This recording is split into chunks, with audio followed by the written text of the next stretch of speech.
Pemberitahuan keempat tentang penderitaan Yesus. Rencana untuk membunuh Yesus. Setelah Yesus selesai dengan segala pengajarannya itu, berkatalah ia kepada murid-muridnya, "Kamu tahu bahwa 2 hari lagi akan dirayakan Paskah, maka Anak Manusia akan diserahkan untuk disalibkan." Pada waktu itu berkumpullah imam-imam kepala dan tua-tua bangsa Yahudi di istana imam besar yang bernama Kayafas, dan mereka merundingkan suatu rencana untuk menangkap Yesus dengan tipu muslihat dan untuk membunuh dia. Tetapi mereka berkata, "Jangan pada waktu perayaan, supaya jangan timbul keributan di antara rakyat." Yesus diurapi.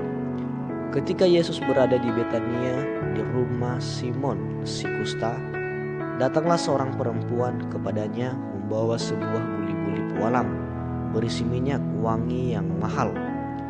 Minyak itu dicurahkannya ke atas kepala Yesus yang sedang duduk makan. Melihat itu murid-murid gusar dan berkata, "Untuk apa pemborosan ini? Sebab minyak itu dapat dijual dengan mahal dan uangnya dapat diberikan kepada orang-orang miskin." Tetapi Yesus mengetahui pikiran mereka lalu berkata, "Mengapa kamu menyusahkan perempuan ini? Sebab ia telah melakukan suatu perbuatan yang baik kepadaku. Karena orang-orang miskin selalu ada padamu, tetapi aku tidak akan selalu bersama-sama kamu.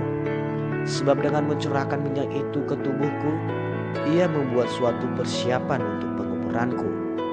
Aku berkata kepadamu, sesungguhnya di mana saja Injil ini diberitakan di seluruh dunia, apa yang dilakukannya ini akan disebut juga untuk mengingat dia." Yudas mengkhianati Yesus. Kemudian pergilah seorang dari ke-12 murid itu yang bernama Yudas Iskariot kepada imam-imam kepala. Ia berkata, "Apa yang hendak kamu berikan kepadaku supaya aku menyerahkan dia kepada kamu?" Mereka membayar 30 uang perak kepadanya. Dan mulai saat itu ia mencari kesempatan yang baik untuk menyerahkan Yesus. Yesus makan Paskah dengan murid-muridnya.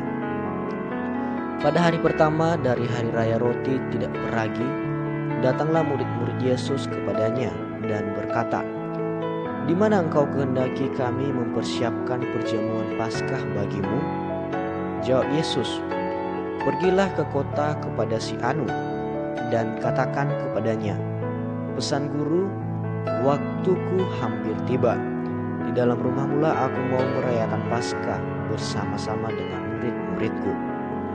Lalu murid-muridnya melakukan seperti yang ditugaskan Yesus kepada mereka dan mempersiapkan Paskah. Setelah hari malam, Yesus duduk makan bersama-sama dengan ke-12 murid itu. Dan ketika mereka sedang makan, ia berkata, "Aku berkata kepadamu, sesungguhnya seorang di antara kamu akan menyerahkan aku." Dan dengan hati yang sangat sedih berkatalah mereka seorang demi seorang kepadanya, "Bukan aku, ya Tuhan." Ia menjawab, "Dia yang bersama-sama dengan aku mencelupkan tangannya ke dalam pinggan ini, dialah yang akan menyerahkan aku. Anak Manusia memang akan pergi sesuai dengan yang ada tertulis tentang dia. Akan tetapi celakalah orang yang olehnya Anak Manusia itu diserahkan. Adalah lebih baik bagi orang itu sekiranya ia tidak dilahirkan." Yudas yang hendak menyerahkan dia itu menjawab, katanya, "Bukan aku, ya Rabi." Kata Yesus kepadanya, "Engkau telah mengatakannya." Penetapan perjamuan malam. Dan ketika mereka sedang makan, Yesus mengambil roti, mengucap berkat, memecah-mecahkannya, lalu memberikannya kepada murid-muridnya dan berkata, "Ambillah, makanlah, inilah tubuhku."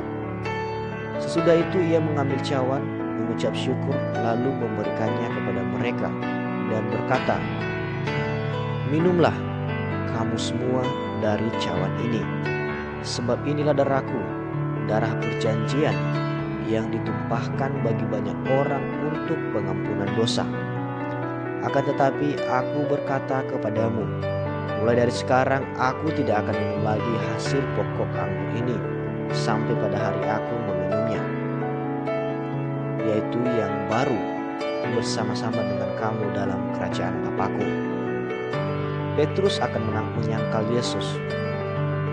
Sesudah menyanyikan nyanyian pujian, pergilah Yesus dan murid-muridnya ke Bukit Zaitun. Maka berkatalah Yesus kepada mereka, malam ini kamu semua akan tergoncang imanmu karena aku. Sebab ada tertulis, aku akan membunuh gembala dan kawanan domba itu akan tercerai-berai. Akan tetapi sesudah aku bangkit, aku akan mendahului kamu ke Galilea. Petrus menjawabnya, biarpun mereka semua tergoncang imannya karena engkau, aku sekali-kali tidak. Yesus berkata kepadanya, aku berkata kepadamu, sesungguhnya malam ini sebelum ayam berkokok engkau telah menyangkal aku 3 kali. Kata Petrus kepadanya, sekalipun aku harus mati bersama-sama engkau, aku takkan menyangkal engkau. Semua murid yang lain pun berkata demikian juga. Di Taman Getsemani, maka sampailah Yesus bersama-sama murid-muridnya ke suatu tempat yang bernama Getsemani. Lalu ia berkata kepada murid-muridnya, duduklah di sini, sementara aku pergi ke sana untuk berdoa. Dan ia membawa Petrus dan kedua anak Zebedeus sertanya. Maka mulailah ia merasa sedih dan gentar. Lalu katanya kepada mereka, hatiku sangat sedih, seperti mau mati rasanya. Tinggallah di sini dan berjaga-jagalah dengan aku. Maka ia maju sedikit, lalu sujud dan berdoa. Katanya, iya Bapakku, jikalau sekiranya mungkin, biarlah cawan ini lalu daripadaku. Tetapi janganlah seperti yang ku kehendaki, melainkan seperti yang engkau kehendaki. Setelah itu ia kembali kepada murid-muridnya itu dan mendapati mereka sedang tidur. Dan ia berkata kepada Petrus, tidakkah kamu sanggup berjaga-jaga 1 jam dengan aku? Berjaga-jagalah dan berdoalah, supaya kamu jangan jatuh ke dalam pencobaan. Roh memang penurut, tetapi daging lemah. Lalu ia pergi untuk kedua kalinya dan berdoa. Katanya, iya Bapakku, jikalau cawan ini tidak mungkin lalu, kecuali apabila aku meminumnya, jadilah kehendakmu. Dan ketika ia kembali pula, ia mendapati mereka sedang tidur, sebab mata mereka sudah berat. Ia membiarkan mereka di situ, lalu pergi dan berdoa untuk ketiga kalinya, dan mengucapkan doa yang itu juga. Sesudah itu ia datang kepada murid-muridnya dan berkata kepada mereka, tidurlah sekarang dan istirahatlah. Lihat, saatnya sudah tiba bahwa anak manusia diserahkan ke tangan orang-orang berdosa. Bangunlah, marilah kita pergi. Dia yang menyerahkan aku sudah dekat. Yesus ditangkap. Waktu Yesus masih berbicara, datanglah Yudas, salah seorang dari ke-12 murid itu, dan bersama-sama dia serombongan besar yang membawa pedang dan pentung. Disuruh oleh imam-imam kepala dan tua-tua bangsa Yahudi. Orang yang menyerahkan dia telah memberitahukan tanda ini kepada mereka. Orang yang akan kucium, itulah dia. Tangkaplah dia. Dan segera ia maju mendapatkan Yesus dan berkata, salam Rabi, lalu mencium dia. Tetapi Yesus berkata kepadanya, hai teman, untuk itukah engkau datang? Maka majulah mereka memegang Yesus dan menangkapnya. Tetapi seorang dari mereka yang menyertai Yesus mengulurkan tangannya, menghunus pedangnya dan meletakkannya kepada hamba imam besar, sehingga putus telinganya. Maka kata Yesus kepadanya, masukkan pedang itu kembali ke dalam sarungnya, sebab barang siapa menggunakan pedang akan binasa oleh pedang. Atau kau sangka bahwa aku tidak dapat berseru kepada Bapakku, supaya ia segera mengirim lebih dari 12 pasukan malaikat membantu aku? Jika begitu, bagaimanakah akan digenapi yang tertulis dalam kitab suci yang mengatakan bahwa harus terjadi demikian?" Pada saat itu Yesus berkata kepada orang banyak, "Sangkamu aku ini penyamun, maka kamu datang lengkap dengan pedang dan pentung untuk menangkap aku? Padahal tiap-tiap hari aku duduk mengajar di bait Allah dan kamu tidak menangkap aku. Akan tetapi semua ini terjadi supaya genap yang ada tertulis dalam kitab nabi-nabi." Lalu semua murid itu meninggalkan dia dan melarikan diri. Yesus di hadapan mahkamah agama. Sesudah mereka menangkap Yesus, mereka membawanya menghadap Kayafas, imam besar. Di situ telah berkumpul ahli-ahli Taurat dan tua-tua, dan Petrus mengikuti dia dari jauh sampai ke halaman imam besar. Dan setelah masuk ke dalam, ia duduk di antara pengawal-pengawal untuk melihat kesudahan perkara itu. Imam-imam kepala, malah seluruh mahkamah agama mencari kesaksian palsu terhadap Yesus, supaya ia dapat dihukum mati. Tetapi mereka tidak memperolehnya, walaupun tampil banyak saksi dusta. Tetapi akhirnya tampillah 2 orang yang mengatakan, "Orang ini berkata, aku dapat merubuhkan bait Allah dan membangunnya kembali dalam 3 hari." Lalu imam besar itu berdiri dan berkata kepadanya, "Tidakkah engkau memberi jawab atas tuduhan-tuduhan saksi-saksi ini terhadap engkau?" Tetapi Yesus tetap diam. Lalu kata imam besar itu kepadanya, "Demi Allah yang hidup, katakanlah kepada kami, apakah engkau Mesias, anak Allah atau tidak?" Jawab Yesus, "Engkau telah mengatakannya. Akan tetapi aku berkata kepadamu, mulai sekarang kamu akan melihat Anak Manusia duduk di sebelah kanan yang Maha Kuasa dan datang di atas awan-awan di langit." Maka imam besar itu menggoyahkan pakaiannya dan berkata, "Ia menghujat Allah. Untuk apa kita perlu saksi lagi?